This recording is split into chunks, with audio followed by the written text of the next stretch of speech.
Hi, folks. You were Tacitus today, your pushback channel, and thank you for joining this audio live stream. In this essay, I'd like to talk about the difference between a young me and me sort of in later years, 20 odd years later, in terms of how I viewed movies. So say I'm looking at, I saw the movie The Godfather, I think for the very first time when I was 16.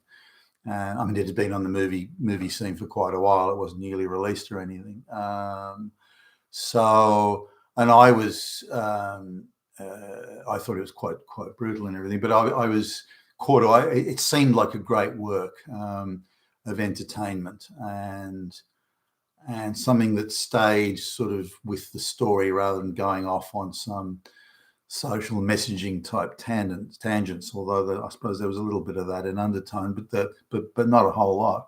And I saw it as a great work then, or perceived it was in my 16-year-old self. But having seen the movie again, like I've got the DVD, having seen the movie a number of times since, I still think it's a great movie and probably one of the great movies of all time. And when I first saw The Godfather Part 2, again, I thought it was a bit too long, but again, I had the sense it was a great work of art. And I was a little surprised the critics panned it at the time. When I look at it today, I can look at flaws in it. If I nitpick it, I can see little flaws here and there, but in the overall scheme of things, it's still a great movie in my opinion, at least. And something that in terms of the art of movie making and the artistic sort of, if you like, imaging around movie making and movie production, I think it's a great work at multiple levels: acting, scripting, production, and so on. So just looking at a number of movies, though, going back in time. Now, when I first saw the movie, again, I'm seeing this. It came out, I think, in the early or mid 60s, and I didn't see it until probably the late 70s, I guess. I think I first saw it on TV. The movie In the Heat of the Night with Sidney Poitier and Rod Steiger, Warren Oates, and I thought it was it's got quite a good movie in a number of ways. Some of the scripting was quite good, but I thought as a, I don't know, 16, 17, 18-year-old, where it was, I saw it as, real gritty social commentary. It really challenged the power dynamic of society and just, put people in there, play the sheriff who thinks he's the boss, but he's really shown up as being nothing but a bum, and this sort of stuff. And very much the socialist in you and the communist in you, the rebellious youth and this sort of crap. So what do I think of Heat of the Night today, or in years subsequent? Now it was a blatant and brazen fucking race grift, and I see it for that now, but I didn't see it then. Is it cutting social commentary? No, it's bullshit. Now, is some of the scripting still good? Some of the production good? Some of the sets and the continuity and this sort of thing. That still holds up. Rod Steiger's acting is still impressive today, and that hasn't changed. So it doesn't mean that everything's bad about it, but they attempted to use it as the good acting and the good script. Norman Jewison, the guy who put it together, the Jewish activist guy, I think he was director or producer. He wanted to use this as a vehicle for race grifting. And so we've got the utterly implausible. I mean, I look at it now and I think it's a fucking joke. The utterly implausible idea of this super urbane, very well dressed, very well spoken, super sophisticated black guy is surrounded by hick yob, dumbass white people everywhere. He is the genius by far. They're all idiots, and he is the one. Now, to imagine a scene like that in the United States in the 1960s is like imagining, a needle in a 100 million mile wide haystack. The chances of that happening in real life were just, so it had to be artificially created in order to drive home the race grift. and that's what they did. And there are numerous attempts at depicting white trash and low white. All the white people are evil racists, not like the black guy who's just he is what an upstanding fucking dude. Now we've got this idea that it's in the deep south of the United States. I think it's somewhere in the state of Mississippi, in a rural area no less, and somehow the major train junction for the interchange for the trains traveling in the south is in this little rural hick town, which is, of course, nonsense. That wouldn't be the case. It would be in a city, but nonetheless. So then we've got, it's supposed to be incredibly hot, like unbelievably hot at that time of year. And we've got Sidney Poitier traveling on the trains, and he's the only passenger. He's the only passenger at 2:00 in the morning in this heat, and he's wearing this really sharp fucking suit. Not like all the fucking white yobs that are around. He's wearing this really sharp suit in this incredible heat, and traveling on a train at 2 in the morning, like you really wear sharp suits. And he's visiting his mother, running around in his sharp suit at 2 in the morning in this heat, being the only passenger on it. Sure, you dress in a sharp suit. So, but then they had the activist direct said, we want to make the black guy look really fucking sophisticated, and all the white people, low trash, evil Nazi trash. And again, of course, they're all Jewish activists that are putting this together. And then it goes on with every scene is meant to depict how dumb and stupid the whites are, how racist they are, how they're all just IQ minus 10 million yobs and so on. And then the conversion of the Rod Steiger character, who's like the police chief and the local police chief in this hick town, his conversion, and he comes to respect Sidney Poitier and his brilliance when surrounded by this not just mediocrity, but these people are lower than low. They're basically, all the white people are subhuman, with this black guy is the super sophisticated guy sitting at the top of it all. So it's a massive race grift, and it's just pure propaganda. Now I'm annoyed that what could have been one of the great movies of all time, based on a lot of the scripting and the acting, what could have been was actually turned into a vehicle for race grifting, and that I think degrades it to the point where it's propaganda, and you could say, well, it's fairly well made propaganda, and the acting of Rod Steiger is still good, and Warren Oates, and I agree. But if I look at the continuity of it now, then the way that it was the Sidney Poitier character, who's a detective from the Northeast, the advanced Northeast, the enlightened Northeast, not like the evil Nazi South, Ku Klux Klan are just everywhere.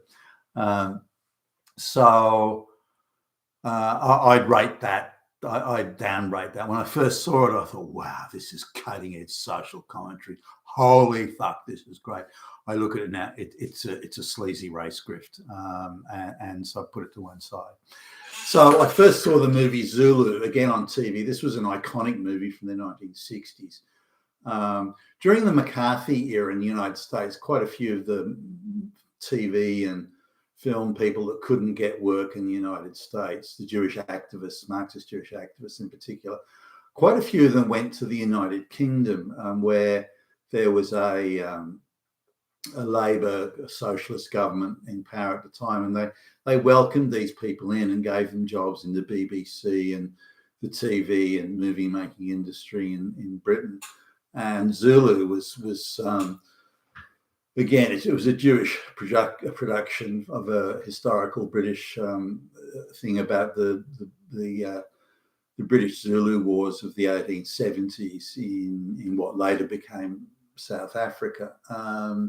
And there's just been a massacre of about 1,000, or a little bit less than 1,000 British troops in a place in South Africa called Islandwana, where about 25,000 Zulus very successfully and very skillfully surprise attacked them and wiped them all out. Then 4,000 or 5,000 or so Zulus broke off and went after a British supply depot at a place called Rorke's Drift, and the movie Zulu is about this thing at Rorke's Drift.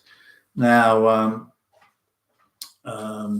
again, being sort of Jewish movie makers, they can't not inject it with some sort of, either it's got to be in Zulu, which I thought was a great movie, and still in many ways stacks up, by the way, but its action scenes and so on are done quite well and quite realistically, and the quite a lot of detail of the actual battle itself was recreated quite well. They went to sort of great lengths, I thought, to inject race and class into it, which didn't need to be done. And in order to do that, they had to engage in a number of ridiculous and absurd falsehoods in order to inject that. But again, the Jewish activism is sort of very much in the middle of this. Now, when the commander of the station left with the main body of troops to go off, because remember this is a supply depot, went off with the main army, if you like, or a sizable component of it. He left the officer of engineers in charge, Lieutenant John Chard. He was the commanding officer. There's no question. There was no dispute about it. The most senior army officer there, John Chard, was an engineers officer. The most senior sort of military or army officer there was Lieutenant Bromhead, who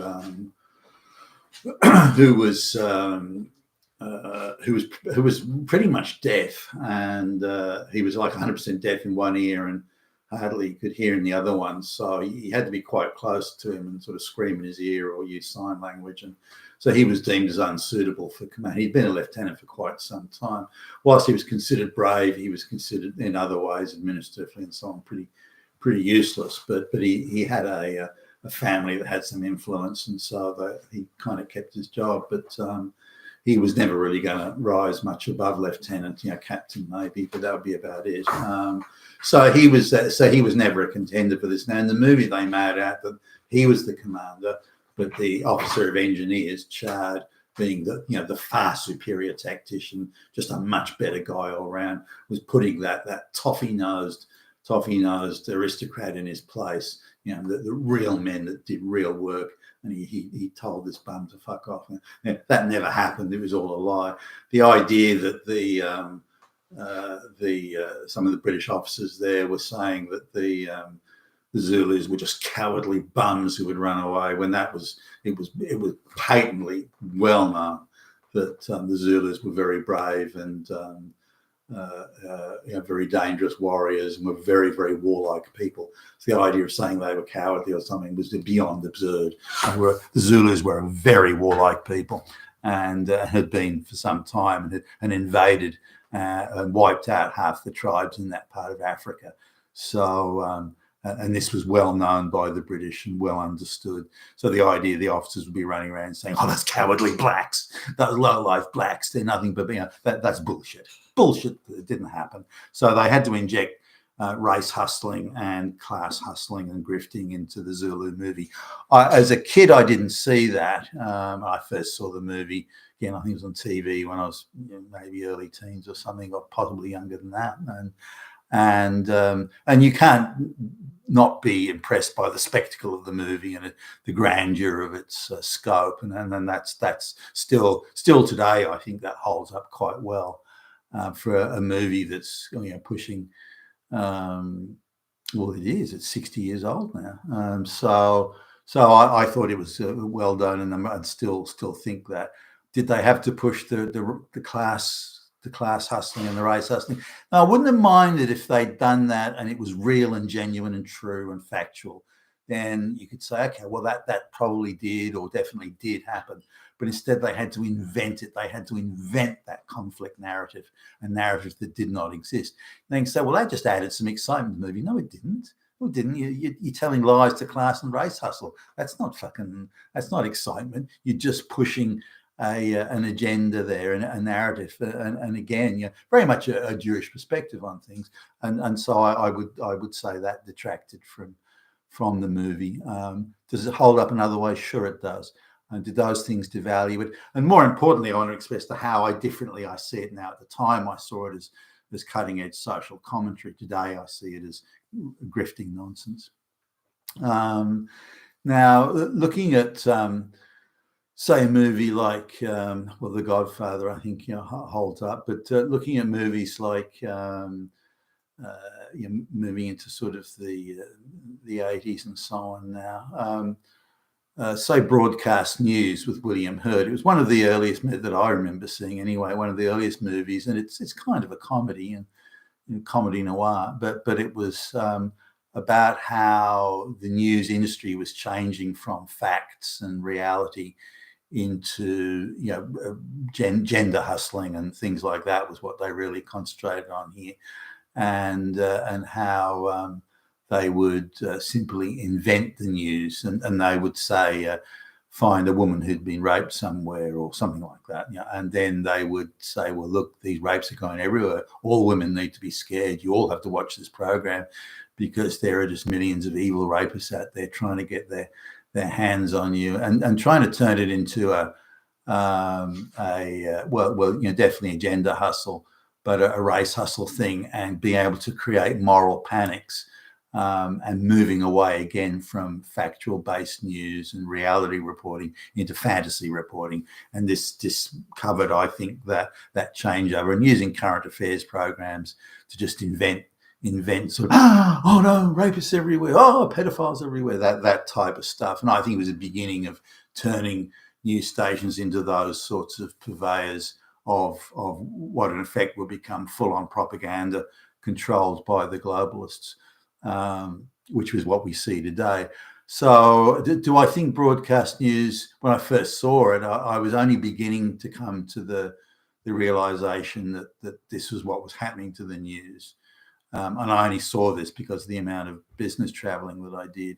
So when I first saw the movie, it had been out, I think, for a while, but when I first saw the movie, I thought it effectively captured that metamorphosis away from fact news reporting to fantasy news reporting or propaganda or moral panic type stuff. And I still think it holds up in that regard today, and still like it.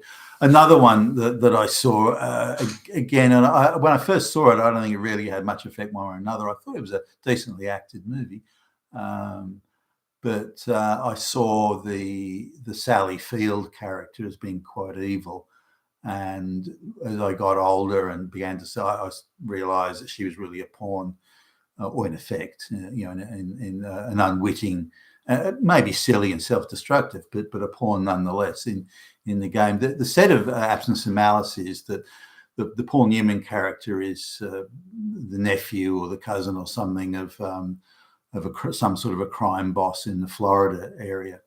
And he's a straight up honest sort of guy, and he's got I think it's a liquor wholesaling business. You could probably question, did he get that from the criminal connections originally? You could maybe sort of run that one, but effectively he's a citizen who's committed no crime, and there's some sort of Department of Justice task force that wants to find out what the criminal activity is of the crime boss, and so they can't find anything, they can't get anywhere, so they decide that, hey, what we'll do is we'll just lean on this guy, we'll harass him, we'll give him endless amounts of shit until we'll make him want to tell us and give us something we can use against the crime boss. He's related to them. He's the nephew or the cousin or something or other. So we'll just squeeze him illegally. We'll harass him illegally.